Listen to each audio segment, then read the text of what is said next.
Okay, guys, welcome to Sports Matters TV in association with WrestleSlam, the podcast. And listen, guys, we don't get bigger than the man next to me right now, Mustafa Ali, a guy that I've been a massive, massive fan for many years. And we are finally seeing the chains come off, and we're really seeing what this man deserves and what he can do. But first of all, let's talk about no surrender, my man. It was a big day for you. And obviously, look, we've seen that you became the TNA X Division champion. What was that? Yeah, that's a beautiful belt, by the way. It's so beautiful. But what was that night like for you, first of all? Mr. Coughlan, I wouldn't worry so much what the night was for me. I would worry about and I would ask about what the night meant for the industry. What a historic night for the industry. It was the first time that a TNA X Division Championship match main evented a TNA pay-per-view in nearly 20 years. Last time it happened was almost 2005, 2006, something like that.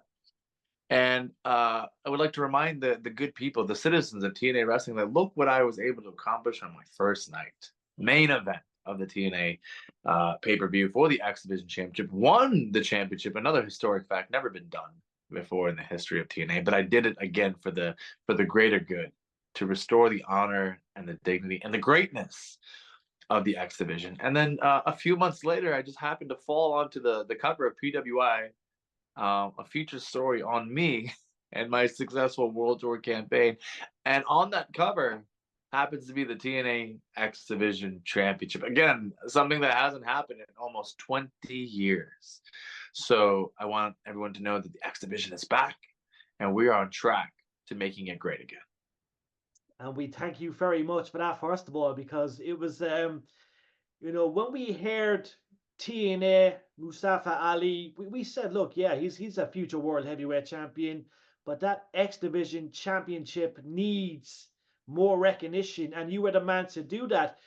Did you know about the history of that belt prior to joining TNA, because it's such a prestigious belt? I would say that the X Division Championship is responsible for a lot of the best junior heavyweights you see in the world today. This isn't me speaking for them, but if you look up past interviews from Will Ospreay or Ricochet, myself, the Rascals, Mike Bailey, the list goes on and on. We were all influenced and all watched.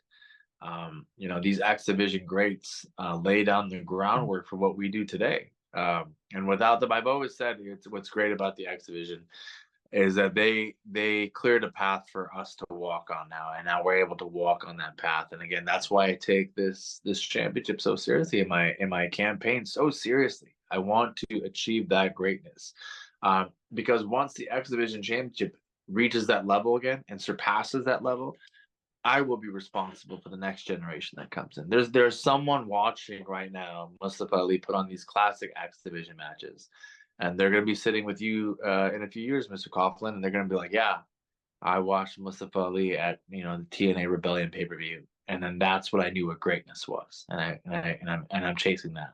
So I take that responsibility very seriously, sir. And rightly so. You are greatness, in my opinion. I've said that for many years. You are greatness. What was it like? What was it like signing with TNA? Look, obviously, you had a lot of offers on the table. There's no doubt about it. The hottest free agent, obviously TNA. They came and they wanted your signature. So, what appealed for you when it comes to TNA? Because look, as you mentioned, the history of TNA is incredible. First of all, we've seen some of the greatest stars of all time come through TNA. So obviously, a lot appealed to you. And was it an easy decision to make? Well, I don't like pulling back the curtain too much, but I do need to correct you on one thing. Mustafa Ali is an independent party. I don't sign with any party because I myself am the attraction. After leaving my former party, I have decided to remain independent and take my campaign wherever it may be. So, for example, I just debuted for New Japan Pro Wrestling, and of course, I have an extended long-term, not long-term, but an extended set of dates with TNA, and I'm going to bringing my world tour to all of their upcoming stops. But I do want to correct you on that front. I am an independent party and will remain so for the foreseeable future. But the decision to come work with TNA was an easy one. I saw what they had to offer. I presented a few ideas about how I would like to be presented myself with this World Tour campaign, and it was that there was an opening. I explained to them what the X Division meant to me and the campaign that I wished to launch. And then it all came together very, very quickly. And I'm very, very happy with that. Locker room is amazing. The work ethic that's there, the staff that is there. It's all been very respectful, receptive. And my biggest positive that I take away from TNA is that I'll show up with an idea and I have immediate access to those that need to be there. My former party that I was associated with, it would just take it was a process to get something approved. You couldn't just ask one person and get it. It was kind of like a runaround, and we're talking about hours and hours and hours, sometimes weeks and months, to just get an answer what's up. This is just going up to who's there and saying, I would like to do this. Okay. And 10 times out of 10, I get a yes. But it's been great. TNA is awesome. And I'm so excited for this upcoming pay-per-view. I missed the last one when they were here in January, I believe. Yeah, January they were here in Las Vegas at the Palms. I just remember watching it and I go, oh man, that setup is awesome. The matches were awesome. And now I'm going to be there. So I'm going to outdo everybody. I'm going to give Vegas a show. I mean, we are in Vegas. They need to see a show. And I'm very excited about this upcoming pay-per-view. So I'm glad you corrected me, because obviously, this whole independent thing is massive. But listen, you've been with organizations in the past, and that freedom's not being there. What's it like to be able to work with TNA, work with other organizations? Obviously, that's a big thing, and that's probably a wrestler's dream, to have that freedom to explore and turn up anywhere in the world. Listen, I know we're here on business, but this is the me giving everyone a little bit of personal advice. The happiest I've ever been is when I've been in control of my happiness, and I'm forever grateful for my time elsewhere. I realize the platform and the position that they put me in. I highly doubt most of you would even know who I am if I wasn't for my time there. Ultimately, at the end of the day, after proving my worth, I wanted more, which began to affect my happiness. And now I'm in a position, I'm blessed to be in a position, I should say, where I'm in control of my happiness. And I've never been happier. Both from a performance standpoint, a schedule standpoint, everything goes through me and stops through me, and I'm responsible for my happiness. And that's, you literally can't buy that, right? Like, you cannot buy your own happiness. So that's my tidbit to everybody out there. Yes, I understand the attraction to go work everywhere or work for a certain organization, but just remember your happiness. Once it's gone, you'll know you'll know it's gone.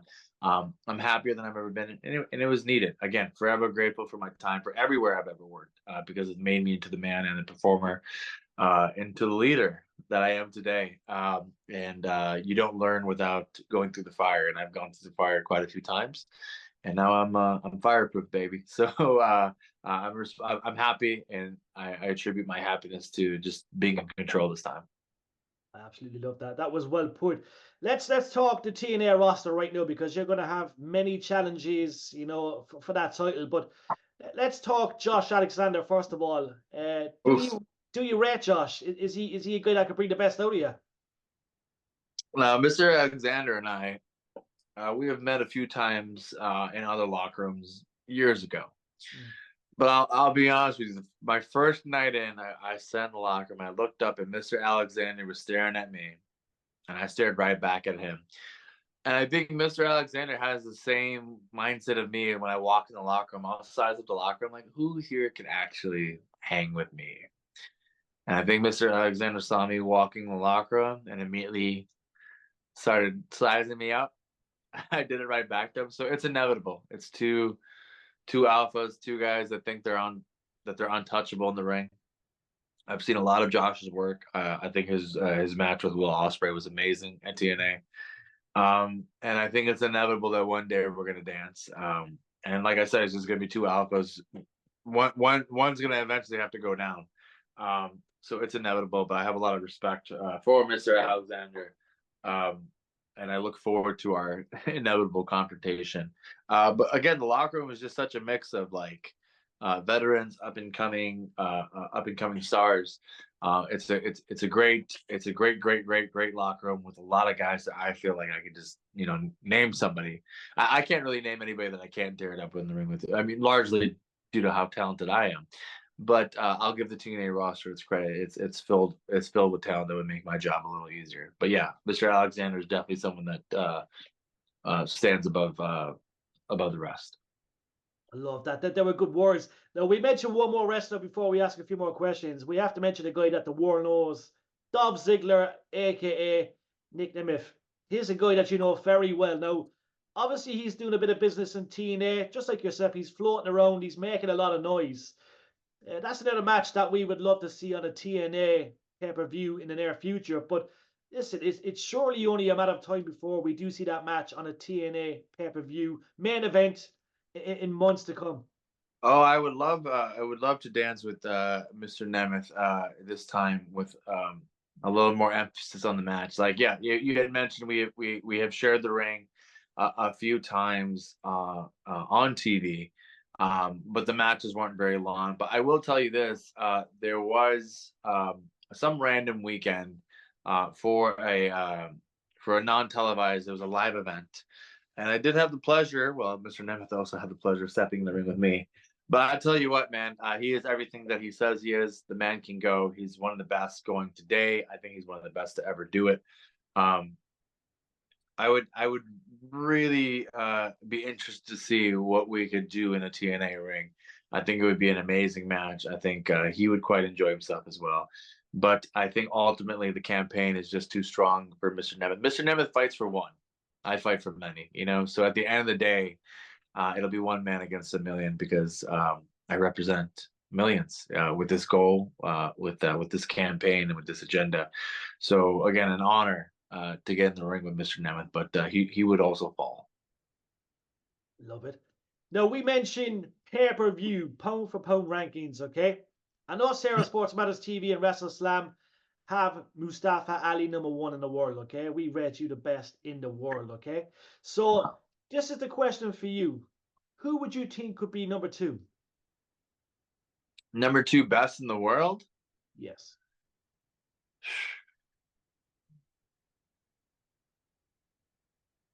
So to me, it's going to be a little bit of a toss-up because I feel like we all hit strides, and it's all about what wrestling's a very like, what have you done for me lately? So I can't really answer that question because the last thing I watched was I was at an independent show in Portland, Oregon for Prestige Wrestling. And it's going to be such a random answer. Everyone's like, I'm not saying this person's the number 2 best wrestler in the world, but I'm just saying I saw this person do something and I was like, oh my God, this is the coolest thing ever because I saw it live. And I also get to see the behind the scenes of it, of how it was put together. So are you familiar with Lio Rush? Very familiar, yes. So Lio Rush has adopted this new character called the Blackheart. And when I arrived to the arena, there was a spray makeup artist working feverishly on Lio to get him ready. And Lio had this very intricate design.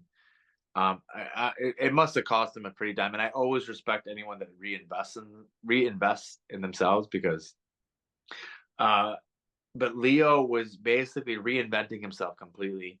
And I'm sure someone's going to compare it to like the Finn Balor demon thing, but Lio had such a unique spin on this character because everything that he did in the ring wasn't Lio Rush. It was this Blackheart character. And again, if you haven't seen it, go to his Twitter. He's reposted some clips of it. But again, to answer your question, to me, wrestling's very like, oh my God, what have you done for me? So I just saw this, right? And I go, man, Leo's so good. He reinvented his moveset. Everything about the match was about this thing. At one point, he was drinking blood and made him strong. So he just had the crowd, and the crowd was so like. I remember when he came out, people were like quiet because they're like, "What is this?" And by the end of the night, they were going crazy.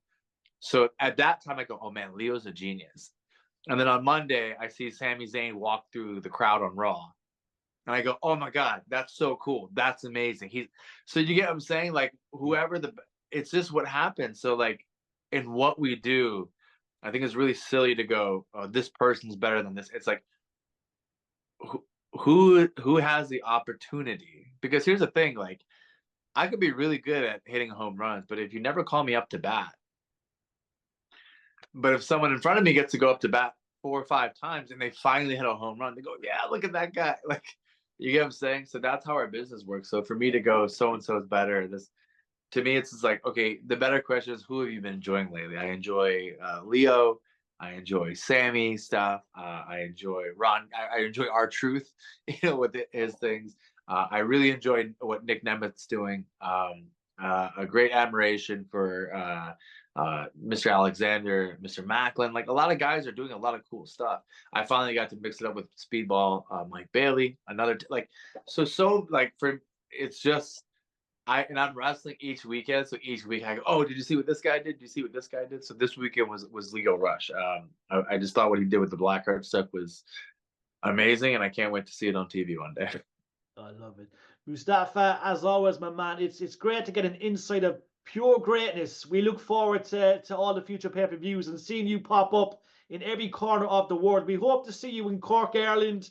There's an X Division title here in Cork and RCW1. That'll be a great match, you and Robbie X. But listen, my man, it's an honor. Oh, Robbie X, another guy, amazing.